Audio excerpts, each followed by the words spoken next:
जिलाध्यक्ष साहब हैं, बहुत सारे पदाधिकारी गण हैं, सभी लोगों को बहुत बहुत धन्यवाद। और साथियों, आज मैंने यहाँ पे उपस्थित होकर के बहुत कुछ सीखा और महारानी दुर्गावती जी के जीवनी से बहुत सारी चीज़ों को सीखने और जानने का मौका मिला।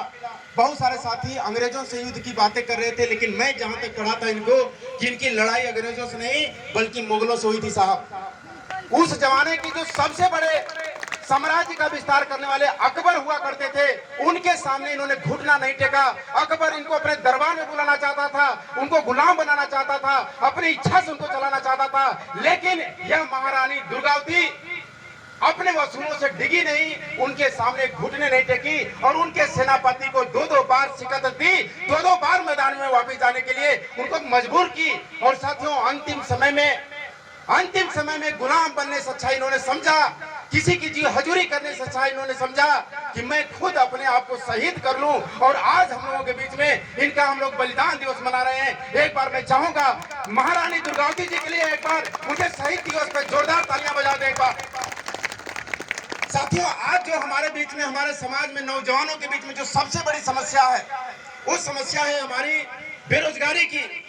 आज हम लोग पढ़ लिख करके इस चक्कर में पड़े हुए हैं कि हमें नौकरी कब मिलेगी, कब हमारे वैकेंसी निकलेंगे, कब परीक्षा देने जाएंगे। लेकिन साथियों, आप सभी लोग जान रहे हैं कि अब डिजिटल जमाना होता जा रहा है, टेक्नोलॉजी लगातार बढ़ती जा रही है, नौकरियां लगातार कम होती जा रही है, लगातार बेरोजगारी की संख्या बढ़ती जा रही है, जनसंख्या में इजाफा हो रहा है और नौकरियों का स्थान हमारे मशीन और कंप्यूटर लेते जा रहे हैं। ऐसे स्थिति में हम सभी लोग इस इंतजार में बैठे हैं कि मुझे नौकरी कब मिलेगी, कब फार्म भरे जाएंगे। साहब, मैं बता दूं, चाहे शासन किसी का आ जाए, चाहे किसी भी पार्टी का आ जाए, वो हमें लुभा जरूर सकते हैं, लेकिन जिस संख्या में, जिस औसत में हमारी जनसंख्या बढ़ रही है, उस औसत में कभी भी नौकरी हमें मिल नहीं सकती। तो मैं कहना चाहता हूं कि हमें स्वयं आत्मनिर्भर बनना है। आज डिजिटल जमाने में हमारे पास ऐसे ऐसे रोजगार हैं, ऐसे ऐसे सिस्टम है। क्या जिंदगी जीने का माध्यम सिर्फ नौकरी ही थोड़ो है, सिर्फ गुलामी करना ही थोड़ो है माध्यम? हम चाहें तो अपना स्टार्टअप खुद कर सकते हैं, हम अपना बिजनेस खुद खड़ा कर सकते हैं। साहब, मुझे एक छोटी सी कहानी प्रेरित करती है। वो कहानी है एक छोटे से चिड़िया की। एक व्यक्ति की मुलाकात एक ऐसे चिड़िया से हो गई जो चिड़िया उसकी भावनाओं को समझ सकती है, अपनी बात दिल से रख सकती है। वो आदमी उससे रोज बातें करता था, लेकिन एक दिन उस आदमी को यह लगा कि यह चिड़िया जंगल में अकेले घूमती है, इससे बड़े बड़े पक्षी इसके ऊपर हावी हो जाते हैं, इसको कभी दाना पानी मिलता है, कभी नहीं मिलता है। क्यों ना हम इसको ले चले अपने घर पे, खूबसूरत पिंजड़ा बनाए, उस पिंजड़े में इसके खाने पीने की व्यवस्थाएं रखें, फल फ्रूट रखें, उछलने कूदने के लिए डंडा भी लगा दें, सारा सुख सुविधाएं देंगे, सुरक्षा के घेरे में रहेगी, इसके जिंदगी पे कोई खतरा नहीं होगा। मैं ऐसा पिंजड़ा बनवाता हूँ। और वह आदमी ऐसा ही किया। खूबसूरत पिंजड़ा बनवाने के बाद उस चिड़िया को पकड़ के लेके आया और बोला कि अब आपको परेशान होने की कोई जरूरत नहीं, अब खतरों से खेलने की जरूरत नहीं है, हम तुम्हारे सुरक्षा का इंतजाम कर चुके हैं। चलो पिंजड़ा में खाने पीने के अपराध व्यवस्थाएं हैं, पानी पीने की व्यवस्थाएं, जैसा जिंदगी चाहो आराम से जिंदगी जियो। और चिड़िया साहब गई उस पिंजड़े के अंदर, घूम फिर के देखी, सारी सुख सुविधाएं थी, खाने पीने की अपराध व्यवस्थाएं थी, सब चीज था उसके सामने। लेकिन वह जिंदगी देखने के बाद कुछ क्षण में बाहर निकली और बोली कि मुझे ऐसी जिंदगी नहीं चाहिए, मुझे सुरक्षा वाली जिंदगी नहीं चाहिए। वो आदमी हैरान हो गया कि आखिर ऐसा क्यों? सारी सुख सुविधाएं इसको बैठे बैठाए दी जा रही है, बिना मेहनत का दिया जा रहा है, सुरक्षा का इतना जबरदस्त इंतजाम किया जा रहा है, उसके बावजूद भी ये चिड़िया क्यों नकार गई? वह व्यक्ति उस चिड़िया से पूछ बैठा। चिड़िया बोली कि साहब, मुझे आप खाना पानी दे सकते हो, मुझे विभिन्न प्रकार के फल दे सकते हो, सोने की व्यवस्था कर सकते हो, लेकिन जो मेरे आसमान में उड़ने की आजादी है, क्या वो आजादी इस पिंजड़े के अंदर मिल पाएगी? और साहब, वो अपने आजादी के लिए पुनः चिड़िया निकल गई और आसमान के उस ऊंचाइयों को छूने लगी। और साहब, कहीं न कहीं उससे बदतर हम लोग होते जा रहे हैं। मानव जीवन कहते हैं 84 लाख हीलियों के बाद मानव जीवन मिलता है, और मिलने के बाद हम सुरक्षा खोजते हैं। भाई साहब, मुझे 10,000 पे रख लो, 20,000 पे रख लो, 25,000 का गुलाम बना लो, 8 घंटा मैं आपके हवाले हुआ, जैसे इच्छा करे वैसे मेरे को घुमाना, मैं आपके उंगली पे नाचूंगा। आप बोलेंगे पानी लाने को तो पानी लाऊंगा, आप बोलेंगे फाइल लाने को तो फाइल लाऊंगा। जरा सोचिए कि उस चिड़िया के मानसिकता से भी साहब हम लोग नीचे गिर चुके हैं। वो चिड़िया को आजादी पसंद है, जिसको सोचने की कैपेसिटी नहीं है, और हम सर्वश्रेष्ठ मानव का तमगा लेने के बाद गुलामी करने के लिए तैयार हैं। मैं यही कहना चाहूंगा साहब, आप स्वयं का बिजनेस स्टार्टअप करिए। जितने हमारे नवयुवक हैं, जितने हमारे नए उम्र के साथी हैं, पढ़ लिख करके नौकरी के इंतजार में सिर्फ मत बैठिए, प्रयास करते रहिए, लेकिन अपना दूसरा रास्ता भी बना के रखिए। क्योंकि मैंने सुना है, चूहा यदि अपने लिए एक बिल खोद के रखेगा तो जान जाने की ज्यादा संभावना है साहब। एक ही बिल है, कोई पानी डाल देगा, कोई धुआं कर देगा, कोई बंद कर देगा, वो भाग नहीं पाएगा, अपने जीवन को बचा नहीं पाएगा।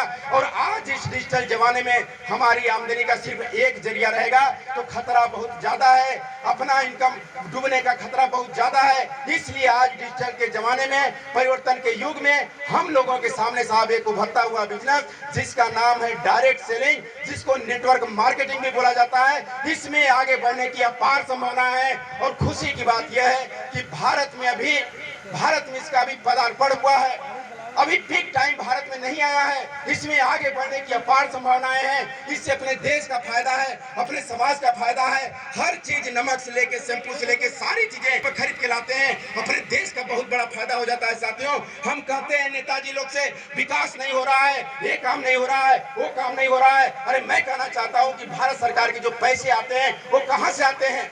हमारे और आपके बीच से इकट्ठे किए जाते हैं, टैक्स के रूप में इकट्ठे किए जाते हैं। लेकिन हम यदि कच्ची बिल पे सामान लाते हैं तो वहां कहीं न कहीं टैक्स चोरी करते हैं, कहीं न कहीं उसका पैसा भारत सरकार के खाते में नहीं जा पाता है।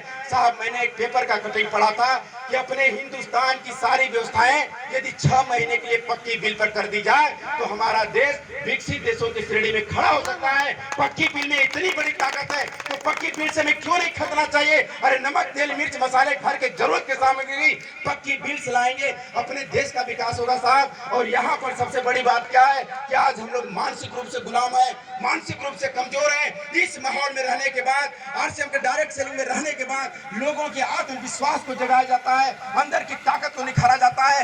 एक महिला जो कभी चूड़ी पहनती थी वो चूड़ी से उठ करके बाहरी जिंदगी का सामना करती है, आत्मनिर्भर बनती है, अपने दम पे अपनी इनकम फैलाने का जरिया बनाती है। आज हमारे बीच में बहुत सारी महिलाएं हैं, इनके साथ एक बहुत बड़ी विडंबना है।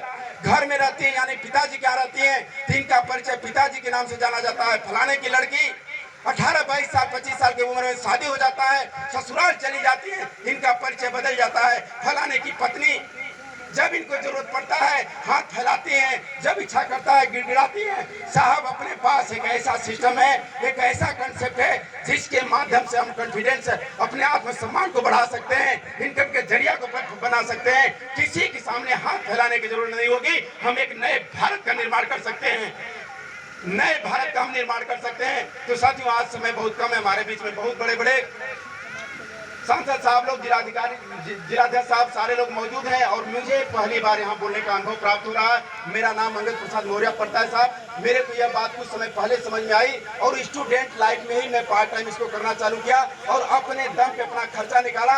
और मेरे जैसे बहुत सारे लोग बेरोजगार, छोटे मोटे धंधे करने वाले लोग आज इस कंसेप्ट के माध्यम से बहुत तेजी से आगे बढ़ रहे हैं। जिनके सपने मर चुके थे, इस सिस्टम में रह करके आज उनके सपने जग रहे हैं, बड़े बड़े ड्रीम देख रहे हैं, देश दुनिया के बारे में सोच रहे हैं। आज सबसे बड़ी बात है, किसी को पैसा देना सबसे बड़ी बात नहीं कहलाता है, उसके अंदर की शक्ति से उसको वाकिफ करा देना, यह सबसे बड़ी बात कहलाता है साथियों। और इस कंसेप्ट के माध्यम से सारी चीजें मिलती है। यहाँ पे सभी लोग, हम अपने तरफ से तहे दिल से आपका स्वागत करते हैं और आप लोग मुझे इतना कीमती समय दिए, बहुत बहुत धन्यवाद। इसी के साथ जय हिंद, जय भारत।